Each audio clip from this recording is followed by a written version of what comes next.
Hello, Twitch, YouTube. Welcome to the weekly Mythic Society Vintage event. Great news.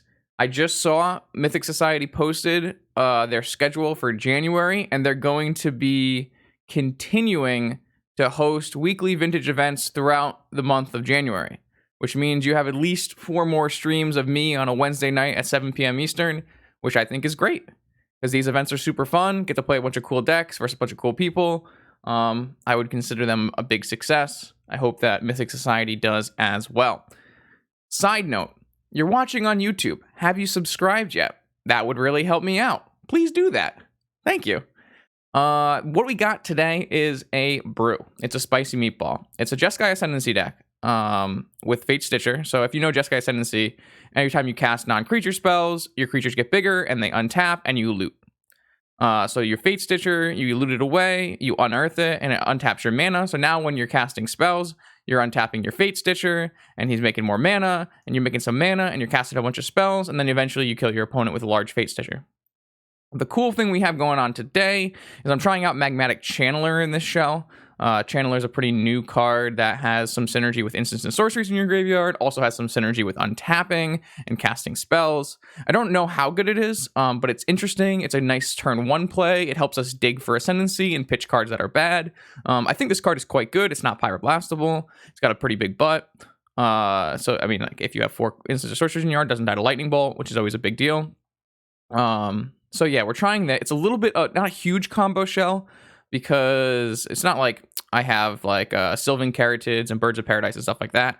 So it's a little bit more of a Xeroxy blue-red shell. But I am still playing like Manamorphose. I'm playing Underworld Breach as an extension of using my graveyard. So I am playing the the Black Lotus Brain Freeze Breach combo in the deck as well, and playing some Force of Wills, and then a pretty standard Xerox sideboard of Shattering Spree, Surgical Extractions, Pithing Needles, and a Searchable Mountain. Including Wear Tear. So it looks like a breach deck. It's like a more spicy breach deck.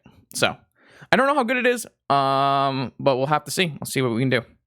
All right, we're on the play. Round 1 versus Killer SUV. Killer SUV is on a sweet-looking Sultai combo deck. You've got Karn, Narset, Oko, Managorger Hydra as a 3 of. They're also playing Tinker Citadel with a Tendrils and some Tutors. So it's like a PO-less PO. I like it a lot. I think it's a really cool list. Pretty big fan. So let's do the battling. This hand has a Channeler on turn 2 with some forces and time walks. I'm pretty down.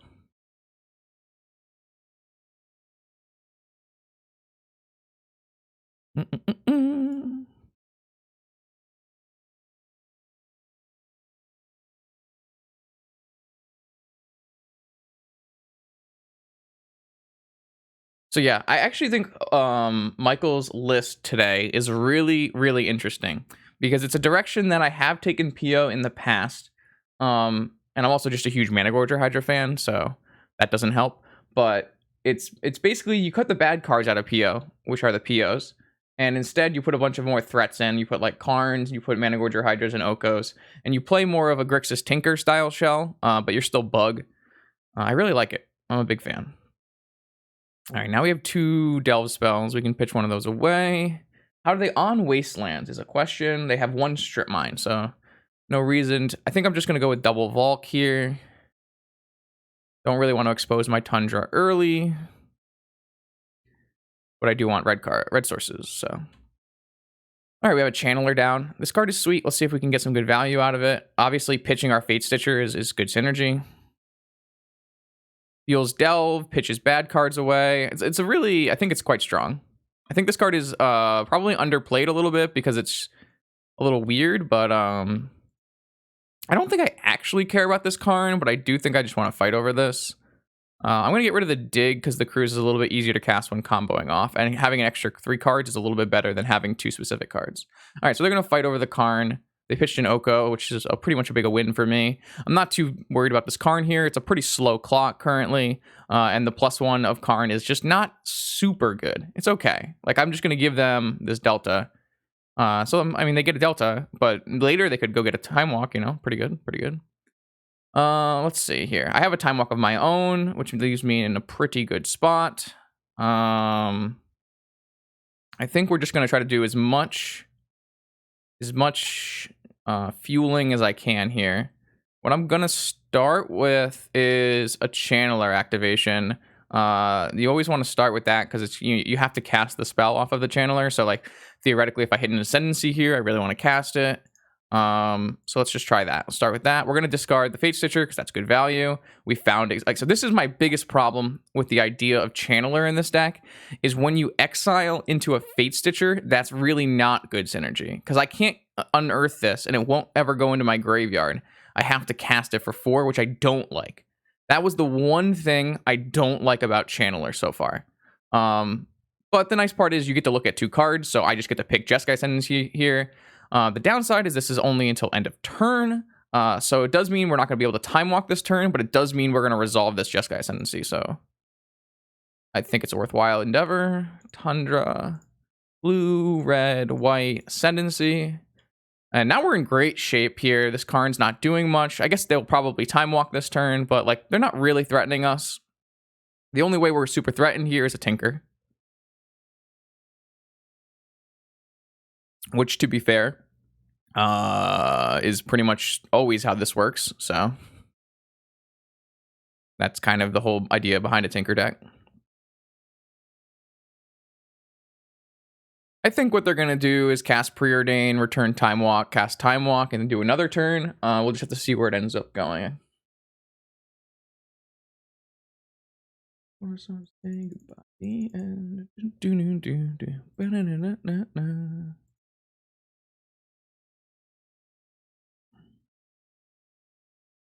Yeah, so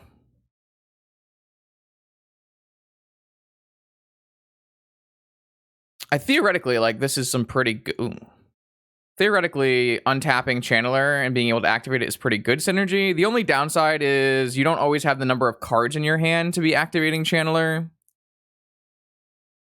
So we'll have to see how it goes. All right, here they're going to get the Time Walk, cast Time Walk. They went top on Preordain, so they found something they wanted. Hopefully it's just not Tinker. I swear to God, if they get Tinker Time Walk here, that would be sad. No.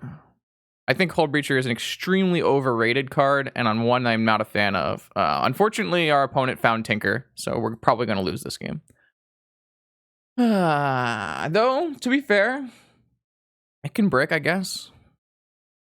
Unfortunately, Tinker Citadel is Tinker Citadel, and if I don't have a Force of Will for Tinker Citadel, that's a huge problem. It can be built around, but I just don't think the shells are good because I think Hull Breacher is a waste of mana, and you would rather just play cards that are good.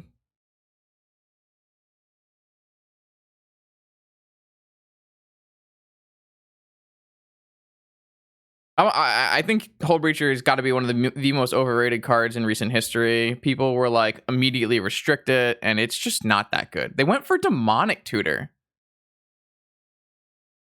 Interesting. Maybe they're going to go for a more deterministic combo line with like a Yogwill or something.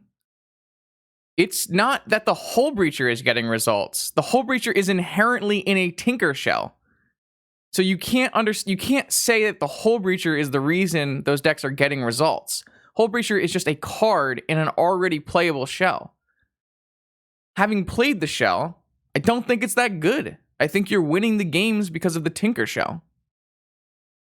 So I think Hull Breacher is absolutely not worth the value on Magic Online.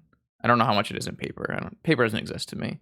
So they had a Black Lotus in hand. They had they had the Citadel in hand, so they could not go for Tinker off of their Mystic Tutor, which means they had to Demonic Tutor for a Black Lotus to cast their Citadel. Hull Breacher was very good in Supreme Draft. But this is not a lethal Citadel here. They're tapped out. Well, that's not very good for the home team. All right, now you're just trolling Slasher. So,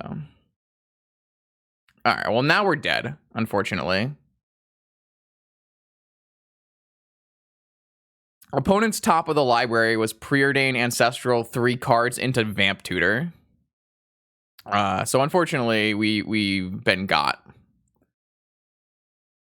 We just kind of needed them to brick and hit a land there. Unfortunately, my opponent's Citadels are not my Citadels, so they don't just brick automatically, you know? And this is why Hull Breacher wins tournaments because Bolus's Citadel is in the deck. Bolus's Citadel is a dumb Magic card that should have never been printed, and I really, really hate it. It's a really stupid. And that's coming from somebody who's won thousands and thousands of dollars by tinkering Bolus's Citadels. I just can't believe that. Bolus Citadel is just better version of Bargain, which is crazy to me.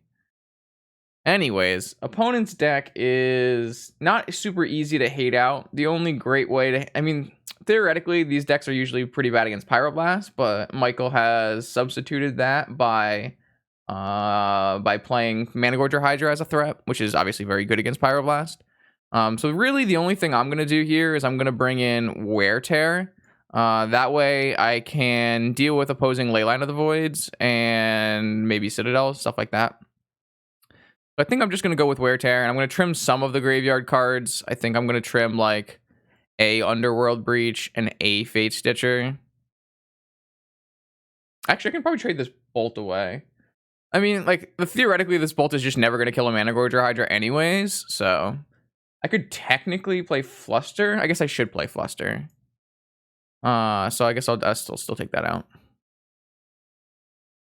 Yeah, I mean, if it's an enchantment, it's way, way worse. But the fact that it's an artifact means you can tinker it, so.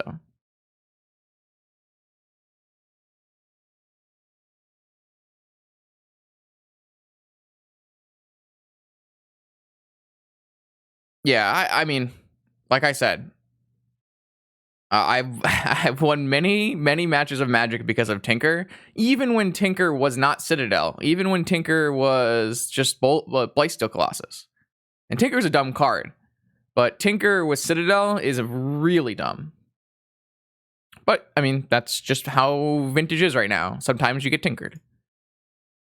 This looks fine. Like, we were one turn away from being able to do pretty powerful things in that game. We just had one force to match their one force, so we weren't able to counter their Citadel. If we had a second force, it would have been fine. Or if they didn't have a force, we would have got baited by hitting the Karn, but they probably wouldn't have made it to Citadel. So it's just like, what cards did you have at the time? And I just didn't have enough forces to match their forces. So, show me your secrets, opponent. Karn, the Great Creator, is decent against us. Ruby, Petal. So they do have a turn 1 Karn.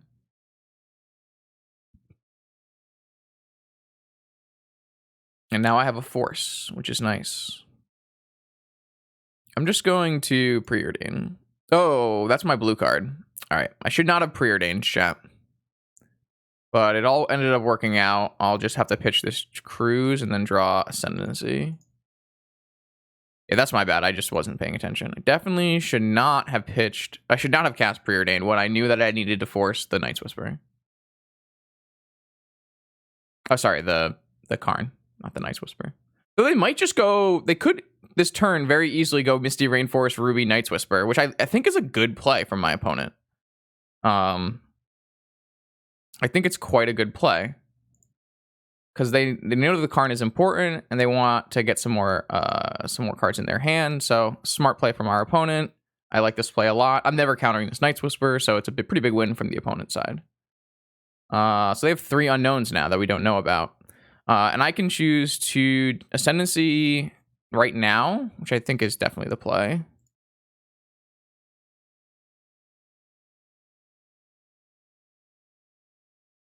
Currently, it doesn't do very much, but we'll just start looting and everything will be lit. Lists play between 1 and 3 DAC, depending on what kind of deck you are. If you're a more controlling deck, you play more DACs because you need to pitch bad cards like Pyroblast against... I wonder if I can just let that resolve. They get a Tormod script, though, which I don't want. Yeah, I guess I'm going to force it.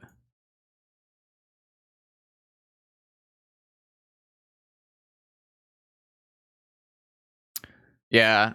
Oh, they're forcing back. Oh. They drew a Force of Will off of that Night's Whisper, and they drew a Ponder off of that Night's Whisper. Yes. Gush. All right, I'll keep that. Gush is quite good in this deck, for sure. All right, so opponent was able to resolve a Karn, which means they're going to resolve a Tormod's Crypt, which means things get a little dicey. A little dicey. But we still have a lot of power going here. A Gush is obviously insane. So they might choose the Crypt now so that we can't delve, but it looks like they chose not to do that. Sanctuary is a card that is going to get pitched. I'm going to go blue, red, Gush. I'm going to discard the Sanctuary. It's just never going to trigger, so... then what we got? So the bad thing is oh my, all right. The bad thing is they can exile a Fate Stitcher. So we probably can't win the game this turn, but we really need to get a huge advantage from our turn. And we have the tools to do so. We have tons of lands that need to be pitched, I guess. Well, maybe we don't have the tools to do so. I was really hoping that we would find spells that mattered, but maybe we can find a mentor. A mentor would be pretty good. I guess they're just going to cast Lattice next turn and we're going to lose. This makes 3 mana, 4, 5, 6. They have exactly 6 mana, so, I mean, we could just lose here. I mean, at least I can bait with this Fate Stitcher, and that will cost them a mana. I really need to hit a spell here, though, that I can cast. This is actually, like, really, really important because I need opponent to crack this Tormod's Crypt so that they don't have 6 mana, right? So now this is only 2 mana, 3 mana, 4 mana, 5 mana. So theoretically, I don't get Karned here. I'm gonna get red-blue again. Oh my god. Well, we drew all lands, chat. So I guess we lose. I don't have that many lands in this deck. It's only 15. I think this was just fairly unlucky. And they hit a land of their own, so now they can Karn. Lattice. Yeah, and we lose, I guess. I don't know. It didn't really feel like that was the deck's fault. Felt like we just kind of drew, like, complete shit.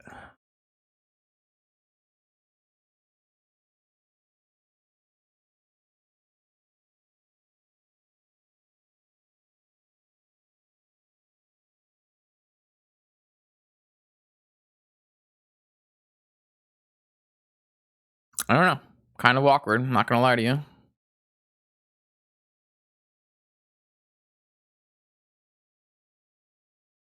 That's kind of sad.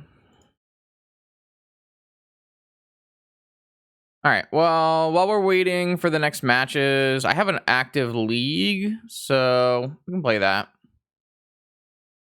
The deck's like a little worse in the league because I was trying to figure it out as I went. So it's not exactly the same, but we'll just try to get some more reps in.